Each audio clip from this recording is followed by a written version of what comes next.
नमस्कार, स्वागत है आप सभी दर्शकों का ऊर्जा के इस एपिसोड में। उत्तम मंगल की श्रृंखला में अब तक हमने 28 मंगल गुणों के बारे में जानकारी प्राप्त की है। पिछले एपिसोड में हमने जाना कि क्षमाशील होना और आज्ञाकारी होना हमारे लिए कितना जरूरी होता है। आइए इसी बात को आगे बढ़ाते हैं हमारे गुरुजी श्री गोयंका जी के साथ।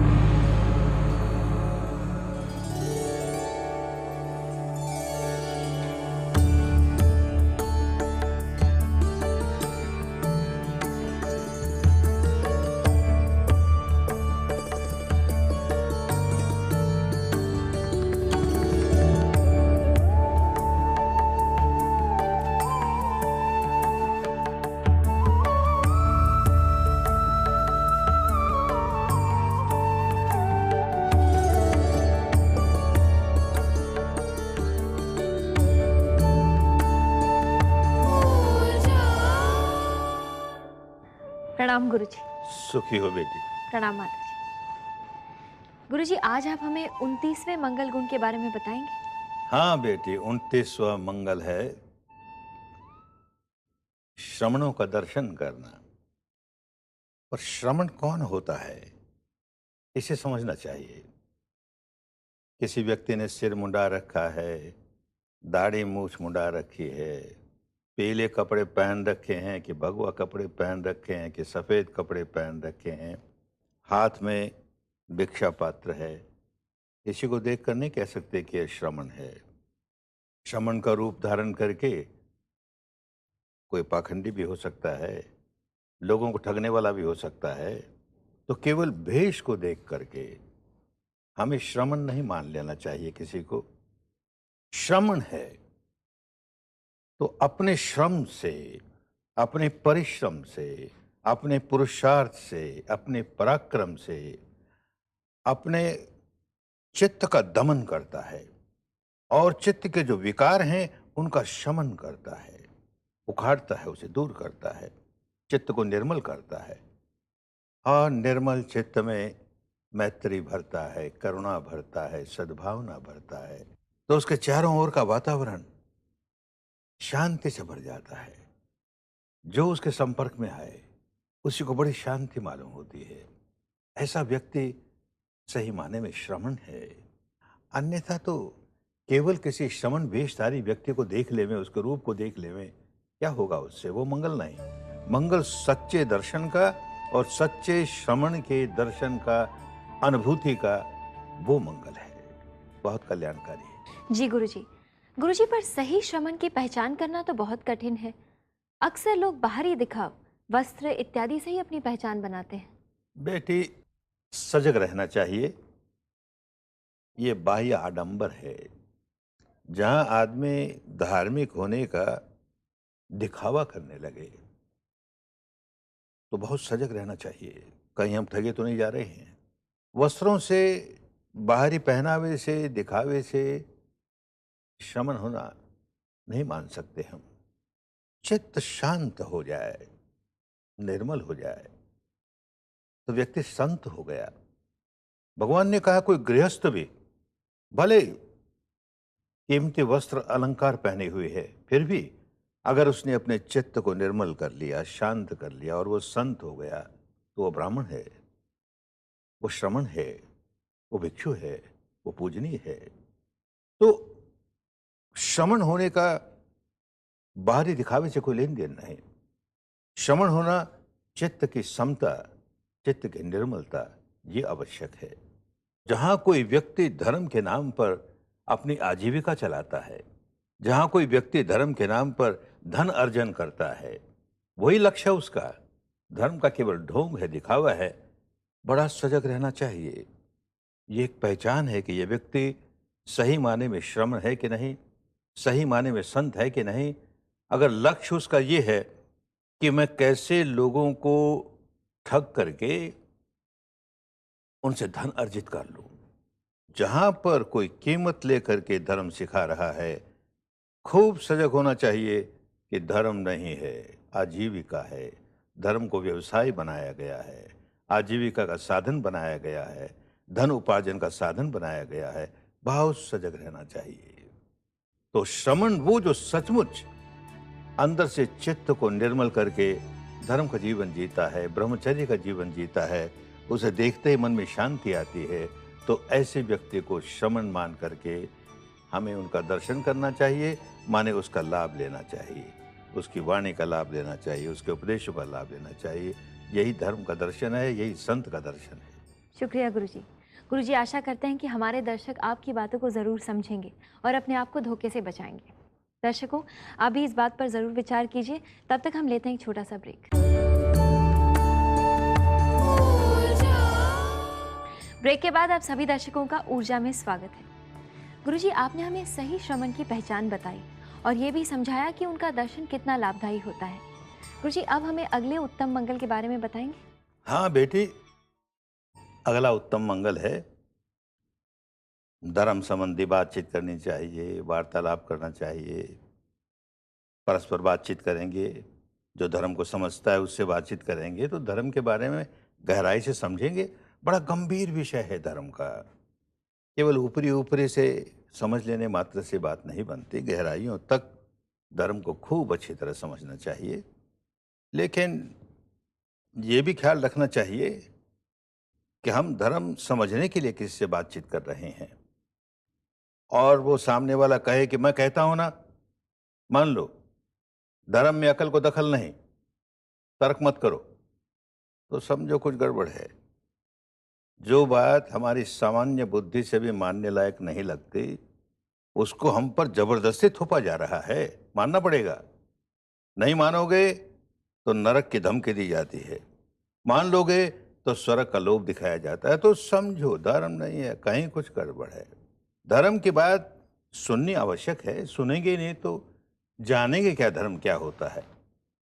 उसे श्रुत ज्ञान कहा, सुने। लेकिन मनुष्य मनुष्य है, मनन करना, चिंतन करना उसका अपना धर्म है, उसका स्वभाव है, उसकी प्रकृति है। तो जो कुछ सुना उसको बुद्धि की कसौटी पर कस के देखे, तर्क के तराजू पर तोल के देखे, ये बात बुद्धि संगत है कि नहीं, तर्क संगत है कि नहीं, युक्ति संगत है कि नहीं। जो बात बुद्धि संगत नहीं लगती, साधारण बुद्धि को भी ठीक नहीं लगती, किसी के धमकाने से नहीं मान ले, किसी के भयभीत करने से नहीं मान ले, किसी के लालच देने से नहीं मान ले। बहुत सजग रहना पड़ता है। ये भी सच है कि हर आदमी की बुद्धि की एक सीमा होती है।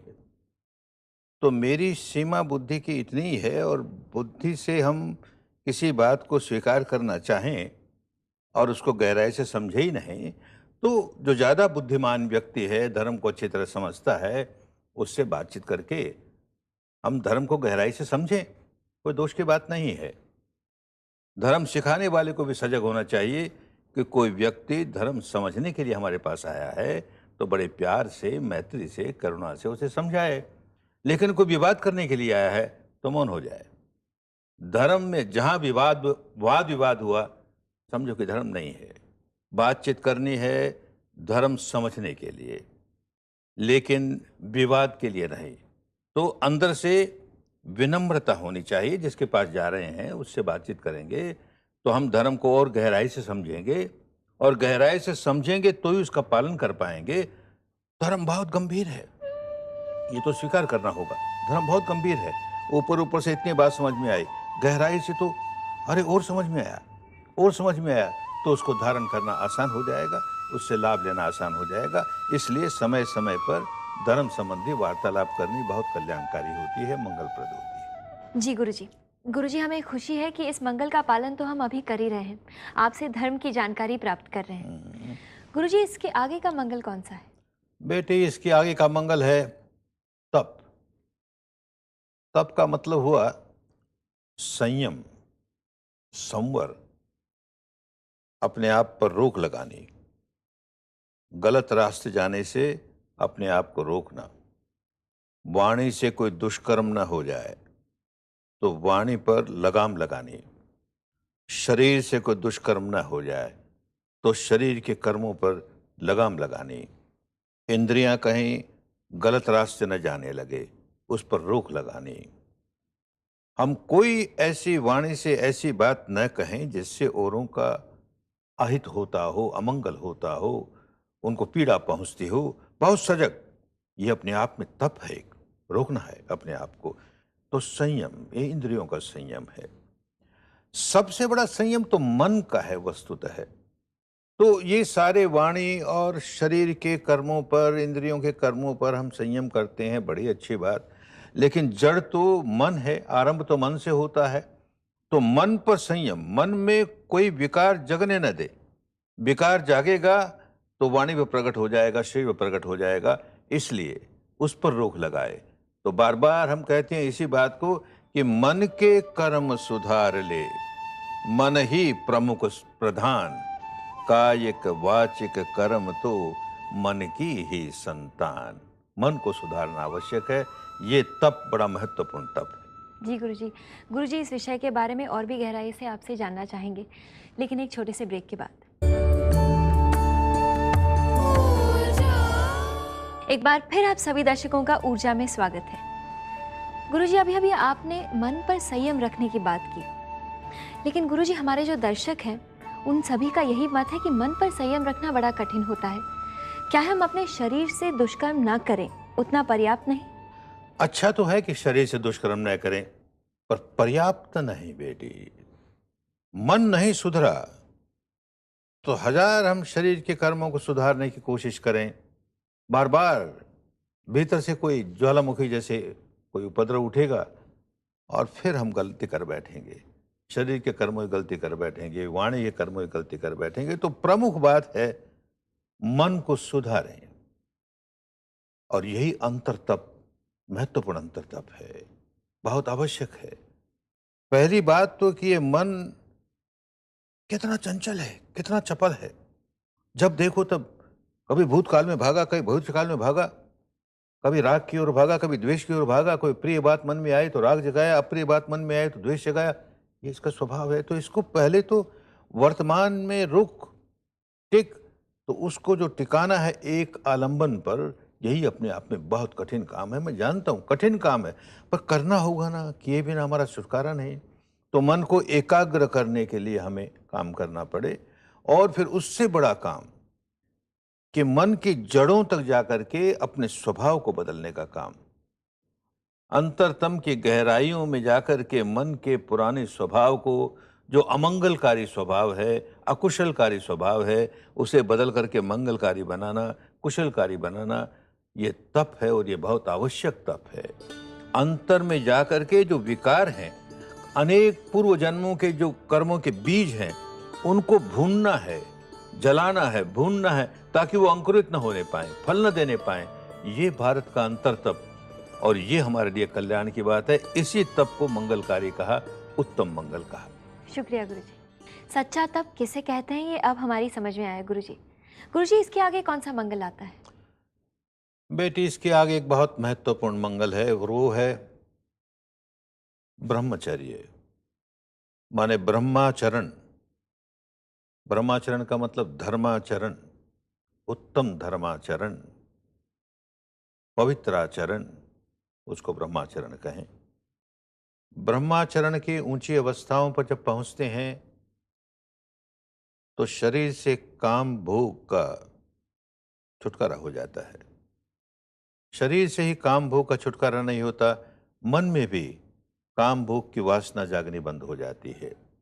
तो वो एक ऊंची अवस्था है ब्रह्मचर्य की। इसीलिए क्योंकि ब्रह्माचरण का आगे जाकर के वहाँ तक पहुँचना है कि जहाँ काम भोग का मन में विचार भी ना उठे, वासना भी ना उठे। तो इसलिए ब्रह्मचर्य का एक अर्थ यही हो गया कि काम भोग से, मैथुन कर्म से छुटकारा है तो ब्रह्मचर्य है। वो उसका एक ऊंचा अंग है। लेकिन आरंभ तो हम कैसे पहले मन को सुधारते सुधारते इतना सुधार लें कि उसकी प्रवृत्ति इस ओर न हो। जो सन्यासी है, साध्वी है, उनको तो घर छोड़ते ही ब्रह्मचर्य का पालन करना होता है। गृहस्थ के लिए यह अनिवार्य नहीं है और संभव भी नहीं है। गृहस्थ है तो उसको कदम कदम धर्म के रास्ते चलते हुए उस अवस्था तक पहुंचना है। तो आरंभ यही करता है कि 5 शील ग्रहण करता है। उसमें से एक शील है कि व्यभिचार नहीं करेगा। पुरुष किसी पर नारी के साथ शारीरिक संबंध नहीं करेगा, नारी किसी पर पुरुष के साथ शारीरिक संबंध नहीं करेगी। तो कम से कम व्यभिचार नहीं करेगा, इतना भर रहे। और फिर ब्रह्मचर्य सीखने के लिए महीने में कम से कम 4 दिन ऐसे हों कि जिनमें सारे दिन भर धर्म का ही चिंतन है, धर्म का ही जीवन है, धर्म की ही चर्चा है, और धर्माचरण करते हुए ब्रह्मचर्य का पालन करता है, काम भोग मैथुन से दूर रहता है। महीने में 4 दिन, महीने में 4 दिन ऐसे होते होते अब ब्रह्मचर्य में पकने लगा, मन को अपने वश में करने लगा, मन को निर्मल करने लगा, वासनाओं को दूर करने लगा। ऐसे होते होते काम भोग कम होते होते एक अवस्था पर पहुंचता है जहां सहज भाव से ब्रह्मचर्य का पालन करता है। लेकिन वो सहज भाव से बढ़ते बढ़ते बढ़ते होता है। ये बहुत आवश्यक है, क्योंकि आगे की अवस्थाओं में जाने के लिए ये जो ब्रह्माचरण है, तो ब्रह्मा का क्या आचरण है वो हमारे जीवन में उतरना चाहिए। तो उन दिनों कहते थे ब्रह्म विहार, यानी ब्रह्माचरण 4 तरह के होते हैं। एक मैत्री, मैत्री ब्रह्म विहार, दृश्य हो अदृश्य हो, छोटा हो बड़ा हो, दूर का हो नजदीक का हो, मनुष्य हो मनुष्यतर प्राणी हो, जितने प्राणी हैं सबके प्रति मैत्री भाव, सबका मंगल हो कल्याण हो, ये भाव मैत्री भाव, मैत्री ब्रह्म विहार। किसी को दुखी देखे तो दुखी देखकर अहंकार न जगा ले, करुणा जागे। अरे बेचारा दुखी है, मैं इसको क्या सहायता कर सकता हूं, तो करुणा ब्रह्म विहार। कि सुखी देखे, सुखी देख के मन में ईर्ष्या न जगाए, अरे ये सुखी है मैं तो इतना सुखी नहीं हूं, तो ब्रह्म विहार नहीं हुआ। किसी को सुखी देख करके अरे ये कितने मोद में है, तो इसका मोद देख करके हमारे मन में भी मोद जागे, तो मुदिता ब्रह्म विहार। और फिर जीवन में कितनी अनचाही बातें होती है, लोग बुरा व्यवहार करते हैं, समता में रहे, उपेक्षा ब्रह्म विहार। इनका अभ्यास करता है, करते करते पकता है इनमें, तो फिर ब्रह्माचरण में पका, अपना भी कल्याण होने लगा, औरों का भी कल्याण करने लगा। तो गृहस्थ के लिए ये ब्रह्माचरण बहुत आवश्यक है और बड़ा मंगलकारी है। जी गुरुजी, इस महत्वपूर्ण बात को ध्यान में रखते हुए वक्त हो रहा है एक छोटे से ब्रेक का। मिलते हैं तुरंत दर्शकों आप ही के प्रश्नों के उत्तर लेकर।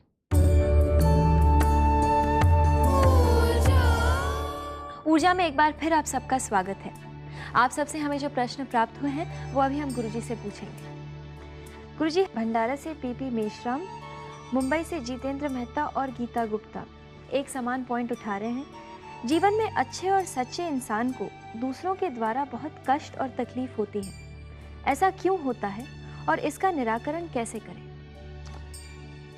बेटी, बहुधा तो जो कष्ट आता है वो हमारे पूर्व कर्मों के परिणाम स्वरूप आता है।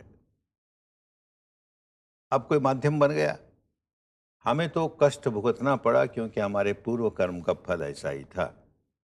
अब इस माध्यम से ये कष्ट भुगतना पड़ा कि उस माध्यम से, तो जो माध्यम बना उसके प्रति हमें करुणा और मैत्री रखनी चाहिए। बेचारा माध्यम बन गया, हमको तो कष्ट भुगतना ही था, चलो हमारा कर्जा चुका हमारे अपने कर्मों का। लेकिन ये भी ख्याल रखना चाहिए कि कोई व्यक्ति हमको कष्ट दे रहा है और हम उसे रोक नहीं रहे हैं, तो हम अन्याय कर रहे हैं। उस व्यक्ति का कष्ट देने का स्वभाव बढ़ता चला जाएगा। जो हमें कष्ट दे रहा है औरों को भी देगा, और कितनों का अकल्याण करेगा, अमंगल करेगा, अपना भी अमंगल करेगा। तो जहाँ रोक लगानी है वहाँ रोक भी लगानी है, लेकिन मन में द्वेष नहीं होगा, क्रोध नहीं होगा, मैत्री होगी, करुणा होगी। तो बिल्कुल ठीक रास्ते चल रहे हैं हम, अपना भी कल्याण कर रहे हैं, औरों का भी कल्याण कर रहे हैं।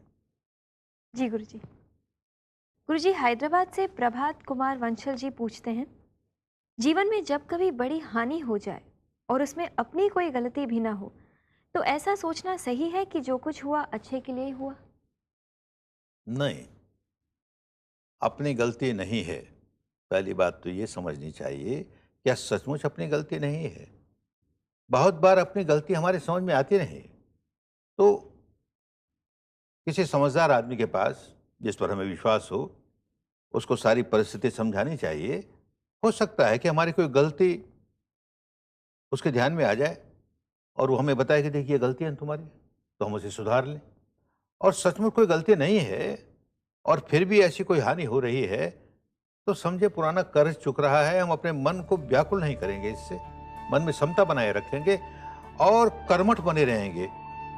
हम ये देखेंगे ठीक है पुराना कर्म आ रहा है और हमको तो भुगतना ही है, अब भाई हम क्या कर्म करें, हम तो अब बैठे रहें, जो भुगतना है सो भुगतेंगे। नहीं, भुगतना है सो भुगतेंगे, पर नए कर्म, अच्छा कर्म करने को बंद नहीं करेंगे, कर्मठ बने रहेंगे। जीवन में अच्छा कर्म करते करते पुराना कर्ज भी चुकाएंगे और नया कर्ज चढ़ने नहीं देंगे, दुष्कर्म करेंगे नहीं, बस रास्ता ठीक हो गया। शुक्रिया गुरुजी। जैसा कि अभी आपने समझाया कि हम कोई भी कर्म या कार्य करें, हमें अपने आप को जांचना होगा कि हम सही है या गलत। इसी बात को ध्यान में रखते हुए गुरुजी ये एपिसोड यहीं पर समाप्त होता है। प्रणाम गुरुजी। सुखी हो बेटी। प्रणाम माता जी। दर्शकों, ये था हमारा आज का एपिसोड। आपको हमारा ये एपिसोड कैसा लगा हमें ज़रूर लिख भेजिए। हमारा पता है ऊर्जा G network, PO bag number 1, अंधेरी ईस्ट, मुंबई 99, इंडिया, TVC। आप हमें ईमेल भी कर सकते हैं response@znetwork.com। अगले हफ्ते इसी दिन इसी समय देखना ना भूलिए आपका अपना पसंदीदा प्रोग्राम ऊर्जा। नमस्कार।